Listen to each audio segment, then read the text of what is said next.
Chapter 2. The food is bad again.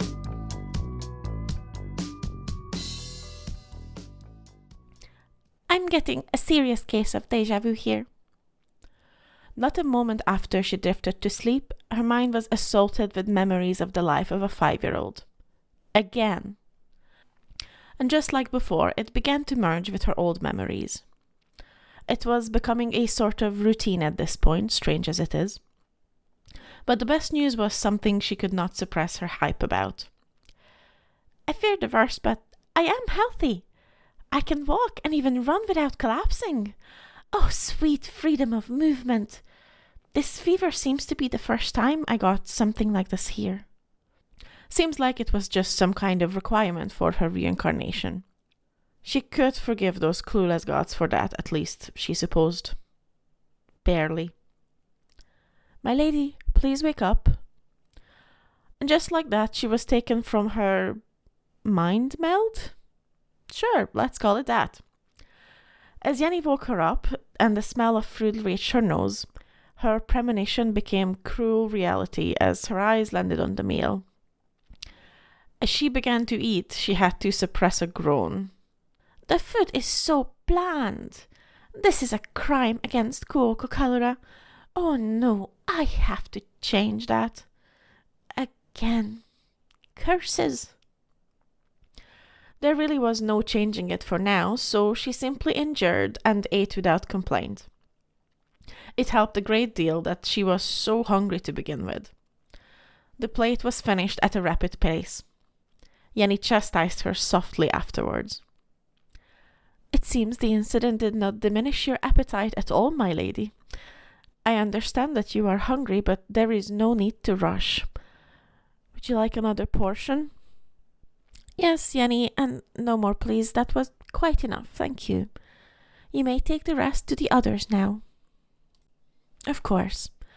I believe it would be best if you try to sleep for the rest of the day to recover. She laid back and followed the advice, sleep claiming her soon after. The next morning arrived, and with it the first real steps into this new life began. Can I really call it that? This is like, my 3rd or 4th time, if my end as mine and start as Rosamine counts? It is kind of funny. I am Rosamine from the start this time. I even look the same. Did the gods just copy and paste me into this life, like the spell I created?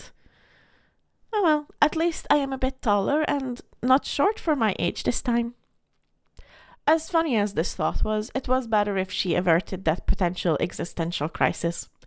She had enough on her plate already. Food was in desperate need of improvement, and if the morning preparations she got through were any indicator, Rinsham was on this list too. The artistic trio, consisting of Rosina, Vilma, and Jenny as her head attendant, were serving her currently. After bathing, she got an aromatic oil massage for her sore body. Afterwards, it was dressing time before joining her new old life at the temple as an apprentice Blue Shrine Maiden. So after breakfast, she called her attendants together, and it was time to organize the return of her quality of life, namely, the food. She smiled her best lady smile and began. Jenny, just to make sure, I can send someone to the commoner district to order something or give instructions, right? Yes, my lady, of course you can. But what would you possibly want from there? Her smile got wider. Oh, if only they knew how she planned to exploit this little loophole in the rules, they would be appalled. Time for work. Good. Do we have a list of available shops for clothing? I want to discuss something with one. If not, send word to the Merchant Guild Master to inquire about possible candidates. My new instructions clearly confused my attendants, as Vilma timidly spoke up next. But my lady, the dedication ritual is just in 3 days. Won't you be busy at this time? I can meet them after my participation. It does not take the whole day. I can only supply so much until I need to recuperate for the next one after all. Regarding the dedication ritual, I remembered High Bishop asking for my ability to participate. Please send word to assure him I received the blessing of Hellsperms once again. Also, I see in your faces you are all confused. You may ask questions one at a time now. It was Yenny that voiced her question first this time. My lady, it is just... I am afraid we are under a Verbergen shroud as to what you wish to achieve with this request. It is as if you were emboldened by Styfa. Please grant us Anhalting's blessing so that we may better serve you. It may be hard to believe, but the god spoke to me as I collapsed.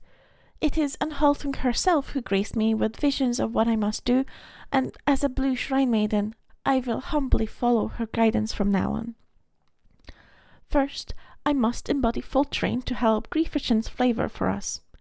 For that, I need the goddesses most devoted and their connections.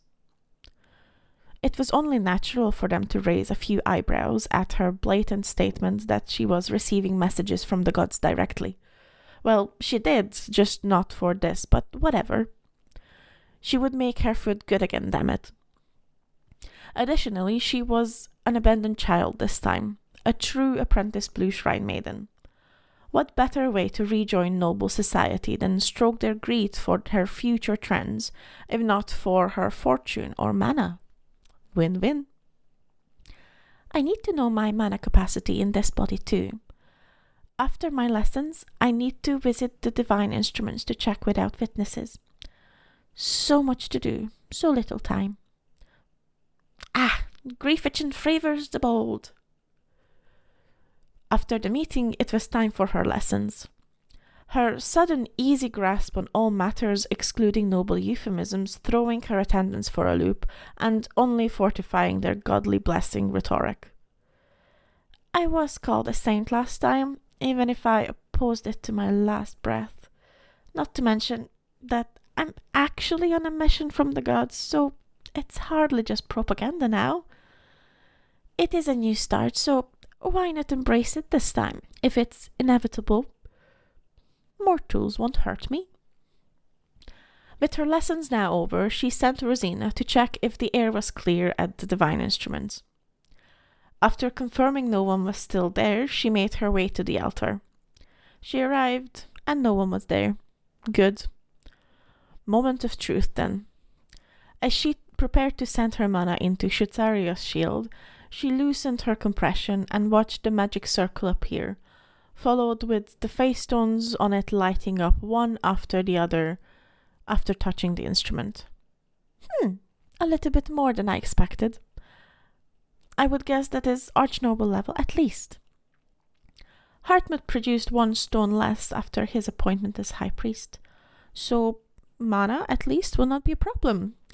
Speaking of, I wonder how many aptitudes and blessings I have now. And wait, how did my mana go away as I had the fever? So many questions. Letting go of the shield, Rosamine looked around, and there was still no one around except her attendants. She made her way back to her chambers to check the list of available lower city contacts. But of course, it could not be so easy, as shortly after her return, a messenger arrived. Sister Rosamine, Delia is back. The High Bishop asks for a meeting at the first possible opportunity. Of course he does.